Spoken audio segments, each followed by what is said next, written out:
আসসালামু আলাইকুম সুপ্রিয় শিক্ষার্থীবৃন্দ, আজকে তোমাদেরকে আমি খুবই গুরুত্বপূর্ণ একটি এমসিকিউ নিয়ে আলোচনা করব, যেটি সংখ্যা পদ্ধতির 3 নম্বর অধ্যায় থেকে।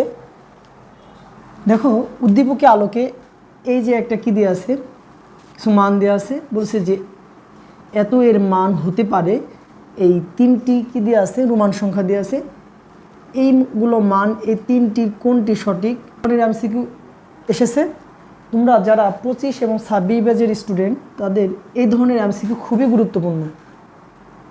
তোমরা আমার বলতে যাচ্ছি এখন এই জায়গা এই মানটা বের করার জন্য আমরা যে কোনো সংখ্যা পদ্ধতিতে যেতে বললে, আমরা যদি দশমিক সংখ্যা থেকে যে কোনো সংখ্যা পদ্ধতিতে যাওয়াটা খুবই সহজ।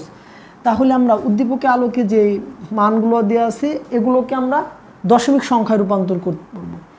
আমরা জানি যে হেক্সাডেসিমেলে এর মান হচ্ছে কত, তাহলে এর মান দশমিকে হচ্ছে কত। যদি আমরা এইভাবে একটু সাজাই, এটাকে সাজিয়ে নেওয়া যায় যে a × 16, তাহলে এটার পাওয়ার যদি 0 হয়, তাহলে এটাকে আমরা এর মান 10, কোনো কিছুর উপরে 0 মানই কত, পাওয়ার 1, তাহলে এটা কত আসে, 10 আসে।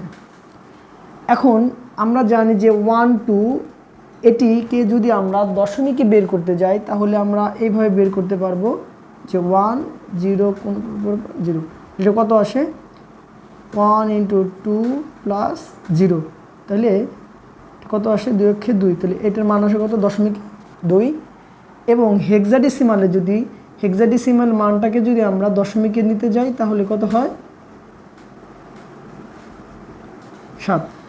মোট কথা আমরা এই তিনটি মান কি করলাম, দশমিকে রূপান্তর করলাম। দশমিকে আমাদের মান কত আসে, 10 12 আর 7 কত, 19। তাহলে আমরা এই দশমিকে মানটা পাইলাম কত, 19 পাইলাম। এখন দেখো তো, প্রথম অপশনটা আছে কত, 1 3, এই মানটা আছে কিছু হেক্সাডেসিমালে, এটা কিন্তু একটু বোঝার আছে। এখন এই 16 দিয়ে 19কে ভাগ করে যদি আমাকে 1 3 আসে, তাহলে কি অপশন এই রোমান সংখ্যা, এইগুলো মান, এই উপরের মানগুলো কোনটির সাথে, যেটির সাথে মিলে যাবে সেটা তার মানতে যাবে। তাহলে 16 সাথে এটা করলে 16 অক্ষে 16, আর 19 16-র মধ্যে 19 যা হচ্ছে কত, বাক্সের থাকে কত, 3। তাহলে এই মানটা যদি বড় থাকে, এটা ছোট থাকে, তাহলে জায়গা 0 বসাই দেবো, আর এই 1টাই দেওয়া বসাই দিলে অতএব 19। তাহলে এই মানটা 1 3, তাহলে এই মানটা কি এটার সাথে মিলে গেছে না আমাদের, তাহলে অপশন এটা রাইট। তারপরে আমি একটু ভেঙে ভেঙে দেখাচ্ছি তোমাদের। এখন এই 23 আছে, ঠিক না?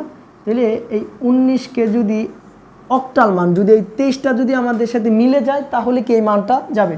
তাহলে 8 দিয়ে ভাগ করে দেখি, 8 দিয়ে গুণে কত, 16, ভাগশেষ কত থাকে, 3 থাকে, আর তাহলে কত হয়, 0 কত, 2। তাহলে দেখেন আমাদের কিন্তু অপশন 2ও কিন্তু মিলে যাচ্ছে আমাদের।